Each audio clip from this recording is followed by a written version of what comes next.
Live All Good podcast listeners, have you ever felt like you really couldn't talk to someone? Have you ever felt like you wanted to say something and couldn't? Well, this episode is for you. We talk about challenging conversations coming up next on Cruzin with the Coaches, a conversation with Julie and Lee.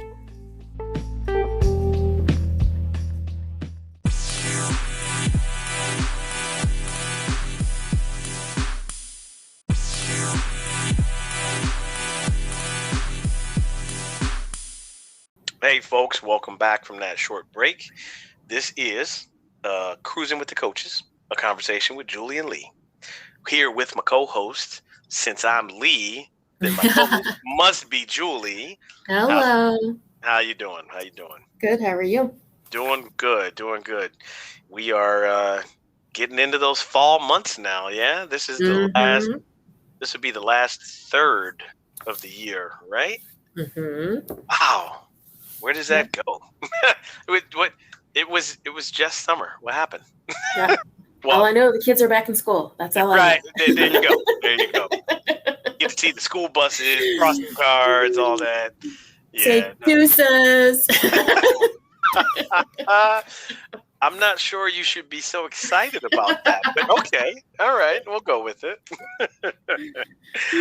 Nice. Just being honest. Hey, well, like last episode, you're being transparent. Yes, very transparent. Oh, you did the homework. Look at that.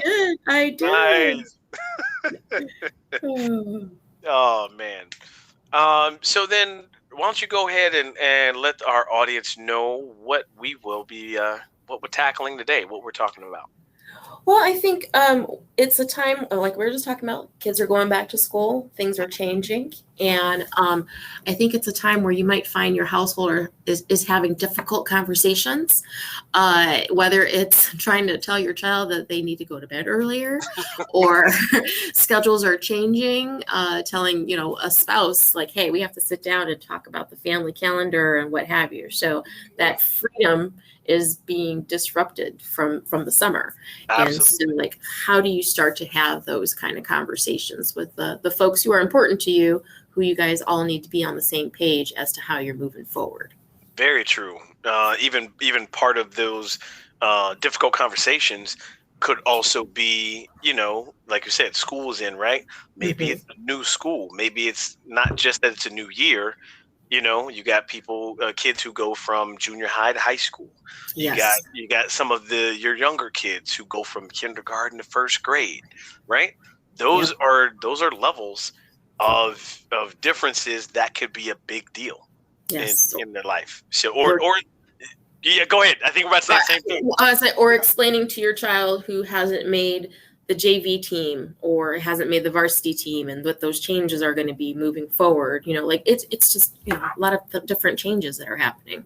Absolutely. Or the ones that are going to college because we know what happened last year, but this is still completely different, right? It's still not like it was a few years back. So that can be an entirely difficult conversation. Absolutely. Yes. So I will say this, one of the ways or some of the difficult conversations, I like to call them challenging conversations. Because for one, you use the word difficult, that might kind of give the connotation that it's not going to be achieved, right? That there might not ever be a resolution. Even though I don't look at it that way, and I know you don't look at it that way, I want to make sure our listeners understand that the difference between using the word difficult and challenging might make all the difference in how you approach it, number one. Okay. So challenging means that, okay, if we come together and work at this, there will be a resolution, or at least a flexible working resolution to our challenging conversation. Everybody might not be happy with the resolution, but at least it's something that can be workable until you have to make and have another challenging conversation. Does that make sense? Yeah. So A double challenge? Yeah. Well, I guess if it's a double challenge, then it's easy, right? Double negative means no. I'm Hey, kidding. easy breezy. I'm kidding. When I try to approach challenging conversations, um, I first try to think about what is my goal, right? Mhm. I try to think what am I trying to even achieve? Is it worth having the conversation? Yes. Yes. Is there value in the Yeah, conversation? yeah. Because if it's not, then I've just created a monster that did not need to be created. Open up that whole can of worms. And once you open up Pandora's box, Hmm. hard to kind of shut it. Indeed. Indeed. So, but I know having it, you have to be open to it, right? You have to think, all right, what is the outcome I'm looking for? What am I trying to achieve? Hmm. And it starts with then being clear with what you want, right? Hmm. And a lot of times, I think we had touched on this a few episodes back, but a lot of times with challenging conversations, the person that you are talking to, they think that because you are asking for something, that means they are losing something. Right. And we all know how that feels, right? The moment you feel like you're losing something, you go into a defensive mode because you don't want to lose it, whatever that is. Right.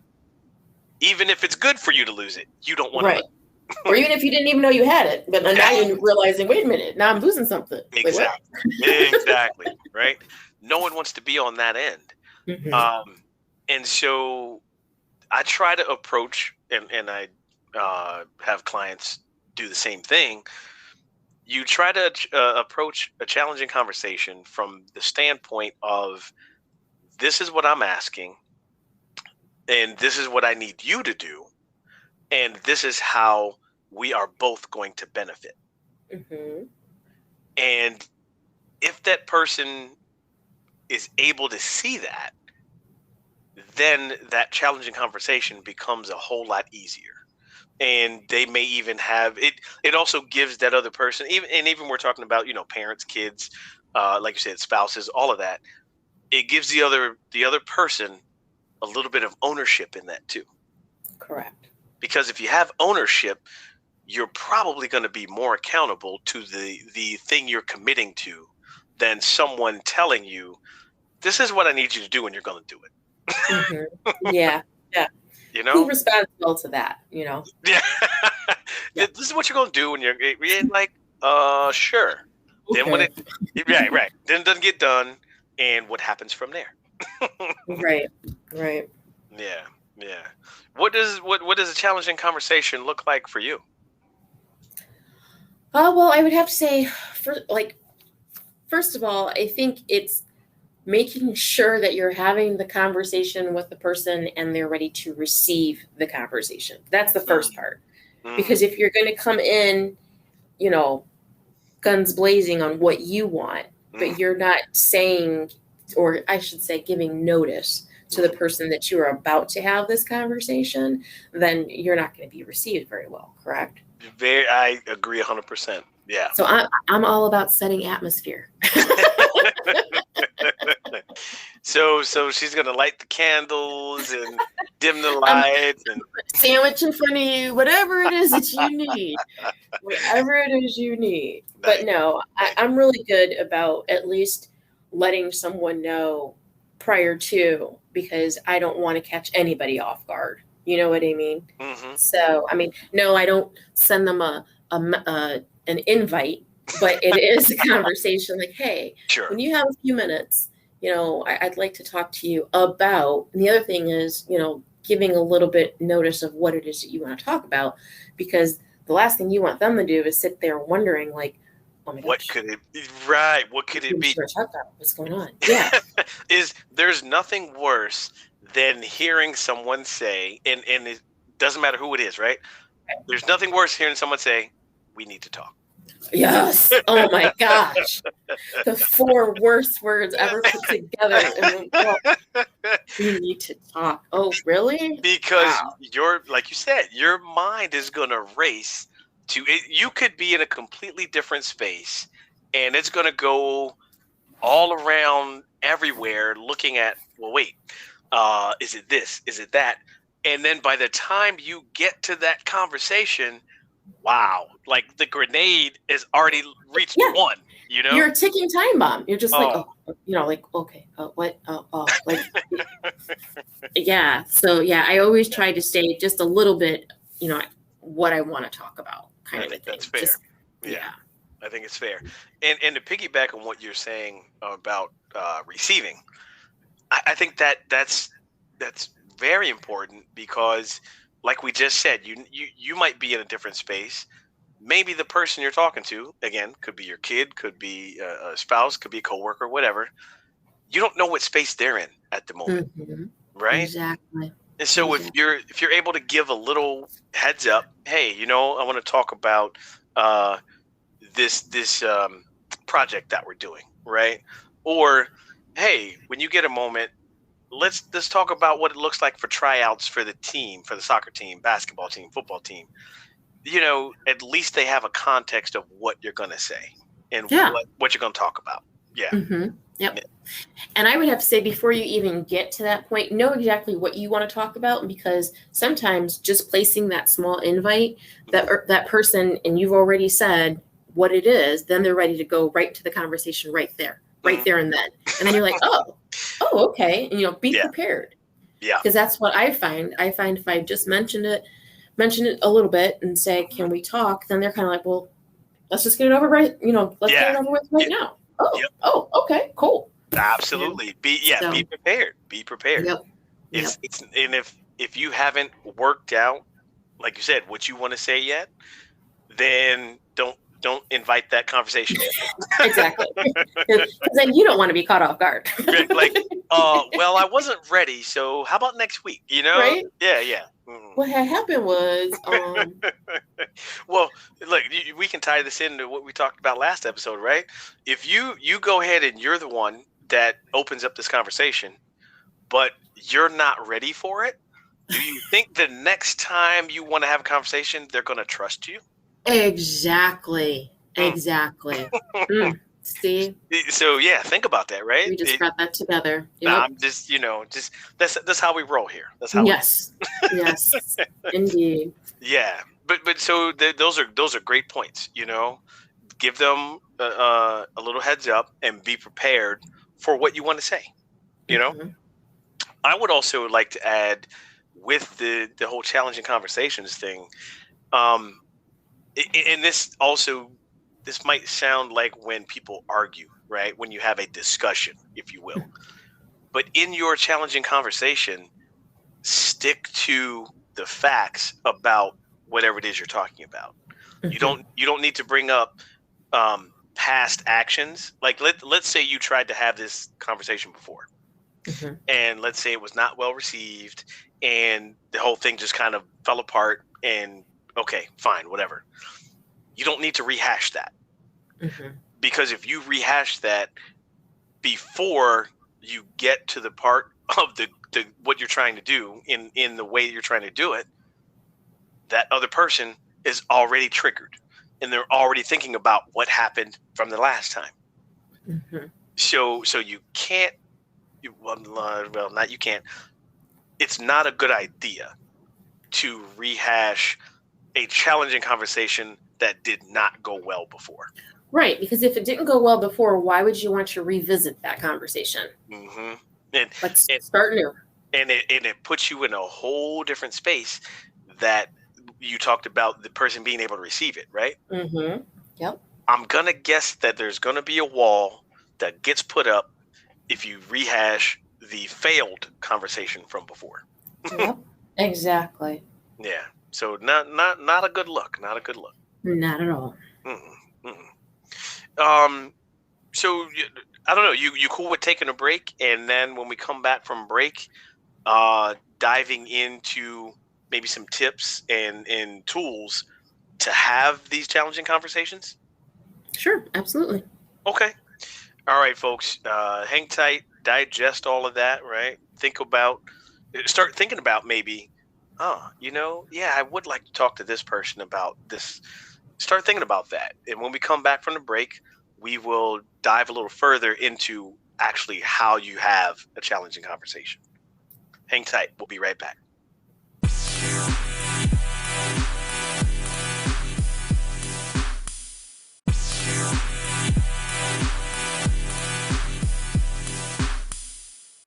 Hey, folks, welcome back from that short break. This is Cruzin with the Coaches, a conversation with Julie and Lee. We have been talking about challenging conversations, and we started with difficult, but we just wanted to reframe that word for you to give you a positive spin on what these conversations are about. So, we both talked about kind of what that looks like for us, how we try to approach them. We're going to dive a little deeper into actually some tips and techniques on how to do that. How's that sound with you, Julie? That sounds great. Cool. So I know, like, one thing that you mentioned, which is critical, man. It's super important. You said, like, setting the atmosphere, right? Yes. You really have to set that condition. Again, like, you don't know what space this person is in, right? You don't want to have them, if you can visibly see somebody is not having a great day, it's not the time to approach that conversation unless it's life or death. Right. Or unless there's a time component to it, like, hey, we got to sign this paper for this loan or whatever. Unless it's really, really critical, that's not a good approach. Right. I know a lot of times people talk about the love languages, right? What's someone's love language? Mm-hmm. So I think that is a great place to start. You have to find out how the person is going to receive your message. How do they best communicate, right? You could say the same message 10 times, and if you haven't hit that one time that they receive it best, then you got to keep trying until they receive it. Right. Because and everybody is different, right? So you and communicating with your kids, each one of them is different. So you can't message it, or you can't approach it the same way for each one of them. Their personalities are different, Right. Same thing if you're at work, people's personalities are different. So whatever that conversation is, whatever the topic is, make sure you're using the language that the person is going to receive it, Right. Yeah, because you always want to know your audience, obviously, and you want to make sure that when you are approaching anybody to have this quote unquote challenging conversation, you want to make sure that it's an invitation from you to them, not you to them and three other coworkers in the room. To your teenagers, you can't have anybody else in the room. It's just you and them. But it's just knowing, like, hey, you don't want to make them feel like they're being called out on something. You know what I mean? Absolutely. Yep. Yeah. No one wants to. We said that before the break, right? Mm-hmm. What's the worst 4 words you could hear? We need to talk. We need to talk. So you can whisper it, right? Well, we need to talk. No, that's still no good, right? Yes. No. However, and please don't text it. Do not text that to somebody. We need to talk. Yeah. Let's. You know what? Let's dive into that tip right now. Yes. Oh. Yeah. There is something to be said. So I know we're in this different age of communication. It's been Zoom calls and all kind of stuff, right? Mm-hmm. People, what Julie said. Do not text that. No, do not text that. There is a different. I have had this with clients before where we're talking about challenging conversations, and they begin to tell me, yeah, well, we were saying this. And I will ask the question, all right, well, what did their face look like? And they're like, oh, well, we were texting. No, it doesn't work that way. No, because there's body language, there's facial expressions, there's tone of voice. Those are all indicators as to how someone is taking the message or shutting down and not taking the message. Exactly. Yeah. And there's such strong indicators as to how to proceed with that conversation. And you can't do that via text. Oh, I can't, I've never understood how people will say, well, there was a tone in your text. Oh, I'm sorry. What? Like, what? Could you repeat that, please? There was a tone in my text. Wow. Okay. Like, oh. No, see, that's that space we're talking about, right? Mm-hmm. You're gonna read that text message in whatever space you're in, and so if there's tone to it, that's because that's the space you're in. Exactly. It has nothing to do with, and someone could send a direct message, say yes, no, or 3 words, whatever it is. You're gonna take it as, wow, they're being a jerk. What the hell? That's some bullshit. Like, what? Yeah. And they didn't even mean it that way. Maybe they were busy. Maybe they were trying to be courteous and give you a quick response and respond again later when they came back. But you don't know that. And so you take it a different way. And there you go. Right? Exactly. I mean, I could tell you example with my daughter. She texts and I text back, and she responded, no lie, why are you yelling at me? Wait, like, was it all caps? No, I'm kidding. I'm kidding. No, I'm serious. It was. So then I realized, I was like, oh, baby, I'm sorry. No, I didn't mean, the caps must, it stayed on for whatever reason, blah, blah, blah. She's like, but then she, did laughy emojis, like, haha, just kidding. But I was just like, oh my God. Like, I didn't realize all caps was yelling. Or like, right. That's that. Yeah, I'm like, I didn't know. I mean, I didn't do it on purpose. Or like, when you text K, well, I'm just acknowledging that I received your email. She's like, Mom, that's so rude. You can't just say K. I'm like, oh, wow. Okay. You mean I have to say, okay. Oh, gotcha. But yeah, there's just people receive things differently. And like you said, it's, you can tell in the voice, you can tell in, facial expressions. It's just so important to have, if you're going to have a challenging conversation, that you do it in person or do it FaceTime. Yeah, you can do it FaceTime. You've got to see those visual cues, right? If you're texting somebody, can you see when they fold their arms? Nope. As soon as the arms get folded, that's either going to be a complete shutdown or, all right, I'm waiting for more. But yeah, you cannot. So people, stay away from texting, and that goes for email too, right? Oh yes. Yes. That's along with the do not do a typed letter, typed word. No. Nope. Right. You have to see it at the bare minimum. You got to hear their voice. Okay. Yes. I know our phones are these great devices, like they're little mini computers. Use it for the phone call. Yes. Use it for the phone call. Trust me. They still call, believe it or not. Yes. That'll be a much better start to your challenging conversation. Absolutely. Guarantee that. Guarantee. Oh man. Yeah, we could have a whole episode on not texting. Right? Oh, but we'll spare you guys. We'll spare you. But oh man. I think another really important thing, and you had mentioned this kind of in our pre-record meeting, is vulnerability. You know, vulnerability and being open. So again, we're talking about receiving, right? So okay, you've set this condition, you've set the atmosphere for your message to be heard. You figured out the best way to communicate it. Well, the next step after that, you have to be open and vulnerable enough to listen to the feedback that you're getting. Exactly. You have to do that. If it can't be one-sided, right? It's not, well, this is what I need and this is what I'm telling you and this is what you're going to do. Again, it's the benefit, right? Right. Both of you have to be a win-win situation. It has to be.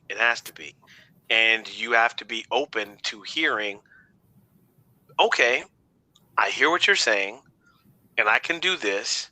Or what if they come back with a suggestion that might be just as good, but just a little bit different than yours, you know? Right. Right.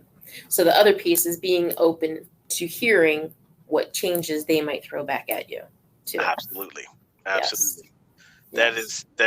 That is absolutely important for that. Yes. Too many times, I think in communication, especially in this is critical with these challenging conversations. I think people are talking and they're simply waiting for the other person to be done talking, and then they want to say what they have to say. Exactly. You know, Yes. I want to. You know what? I'll save that for the homework. I'll save what I was just about to say for the homework.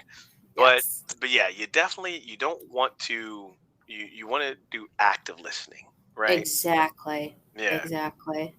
active listening. Ooh, that's going to be good homework. I can't wait to do. But Yeah, because people are going to be like, wait, well, what are you talking about? I'm an active listener. Uh-uh. are Active, you? right? Active listening is not. Again, I've seen it and I've done it where okay, the person's talking. If your mind starts to wander when they're talking and you're waiting and literally in your mind, okay, I'm waiting for them to be done so I can say what I have to say. Mm, If you're doing that, guess what? That's not active listening. okay. No, definitely. And I can also tell you what's also not active listening Hmm. is when someone is sitting there going, mm-hmm, mm-hmm, mm-hmm, mm-hmm. Because after like the fourth or fifth, I'm gonna say, okay, what did I just say? Right, exactly. Yeah, Yes. Yeah. So it's just kind of like, yeah, there are some people who have practiced the art of pretending to active listen, sure. but they're, it's like you have to learn how to, I You don't want get, to say expose that, but you have to yeah, understand whether you're engaging in that type of a conversation or not. absolutely. You have to learn how to engage that. I will say the one thing that I've done with my daughter Mhm. is you know, I will it and okay, the podcast listener are going to be like, "Yeah, Lee, we get it. You talk too much. We know." I, I can talk. Yeah, I can. But I gave my daughter the space to say, "Okay, hey, hold on. That was a bit too much. Can you shorten what you said?" Right? Okay. Or I also gave her the space to say, "Hold on. I'm distracted a bit. Let me refocus." And then she has been able to now say what she thinks I'm saying in her own words. So Okay. that way I know she's engaged and understands what I'm asking or what I'm saying, right? Hmm. And I think too often, and this may just be a parent thing, I know that's something I struggle with is okay, you got it? What? Like you just did a whole bunch of stuff. Which one you want me to pay attention to? You know? So I have to give her the space to digest what I'm saying and say it back to me, but in her own words, because Okay. she's good at saying what I said, but it doesn't mean it she can execute it, you know? Yeah. And So I would say I've yeah. given my son that same space too, because I've done the same thing where I'm thinking of everything that I want him to do, Hmm. and I'm alongside him doing something else. And then I'm like, oh, I need you to do this. And can you do this? And, I'm over here doing my own thing. And Hmm. he's like, well, wait, you just told me to do this. It's like, then he'll just look at me and go, Mom, what's the priority? And we go down the list together, and it's just kind of like, okay, I get it. But Yep. I appreciate that he says to me, Mom, like, which one do you need done right now? That, Like what's the order here? that's it. Yeah, you got to give them that space, you know. Yeah. So that is definitely something. Um, Again, if you find yourself distracted or like you were telling active listening, man, active listening is a big deal.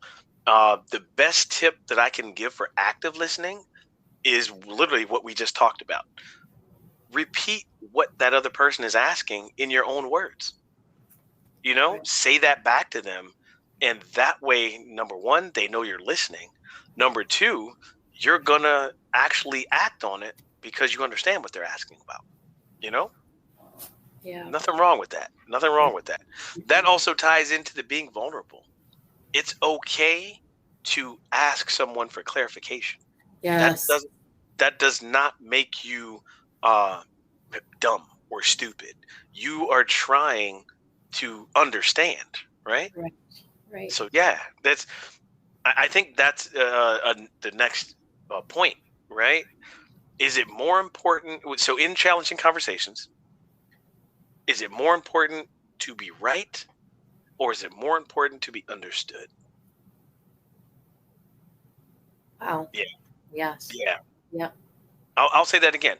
Is it more important to be right, or more important to be understood? So if your goal is to be right, then let me know how that works for you. Let me know how that works for you. Yeah. How's that working for you? But if your goal really is to be understood, then I think taking some of these tips and practices that we're talking about, that will help you go a long way. Yes. And then Uh, the other piece to that too, like we were talking about the other person, they're going to have their piece that they want to be heard out on too. mhm, mhm. So it's It's important. yep. It's the understanding is where it's at. Mm-hmm. So do you think they're ready for the homework? I hope I'm ready for the homework. I don't know. What's the homework, Lee? I'm Well, scared. no, don't be. I actually teased it. It's really the act of listening, right? Yeah. We all think we do it, but here's the challenge: when you're listening, what are you doing? Is your phone in your hands? Are you eating? Are you watching TV? Are you doing one of 10 million things that most of us do being busy, right? Mm-hmm. If you are, the homework is to recognize those things, drop them, and be present for that challenging conversation. Okay. That's the homework. Notice when even if you're the one that's invited to the conversation, or if you're the one that is having the conversation, wanting to start it, you got to be present. Yes. It doesn't work if you're not present. So devices down, TV mute or off, and now I will say it's okay to do it at dinner. Like if you eat dinner together, Mm-hmm. that is okay if that's a safe space to have that conversation Right. at Right. dinner. That's actually perfect because that's a great bonding exercise. But if you don't eat dinner together, fine. You can't be like on the run, shoving a burger in your mouth or something Right. because you're not really thinking about the topic. You're thinking about shoving a burger in your face so you could do the next thing. That's not being present. And then I would like to say, for those who are actually the overly active listeners, and you know who you are, because I am that person, is because if someone is actually, now I know the assignment is going to the listeners, but there are also, there's other folks out there who Oh, sure. Could be waiting or pending to have a difficult conversation with us. You know what I'm saying? And Mhm. so, as what I would say is an overly active listener, Mhm. stop with the questions. Let that person get what they have to get out. Because I'll tell you, my kids do that to me all the time. They'll come to me and they're ready. They're pumped. And Mhm. then I'm into the third question or the fourth question. They're like, Mom, can you just listen? And I realized, okay, you're right. I need to receive you because I'm not letting Fair. you get your story out. And that's what you are trying to do right now. Very So fair. Yeah, yes, that's it. That is that other piece of being present, right? yes, It's not just yes. about the devices. It's not. It's yeah. Ask the question, but then give the space. Mm-hmm. You got to give the space Absolutely. for the answer, and then being vulnerable to hear that answer. Yep. Absolutely. Oh man, great stuff. Yeah, yeah. I think there's a little bit of that in all of us. So, Yeah. Yeah. but we definitely want you guys we want you to be active listeners, right? Because that's just going to drive the communication that much better. Mm-hmm. And that's going to make, so the first challenging conversation might not go smoothly, right? Right. But the more you practice it, the better it gets. Yes. And that's the goal, folks. Yep. Back to that communication. Yeah. Oh, I think that's a theme. That's almost like a thread. That's almost like a thread that we've had, you think? Yeah. I think so.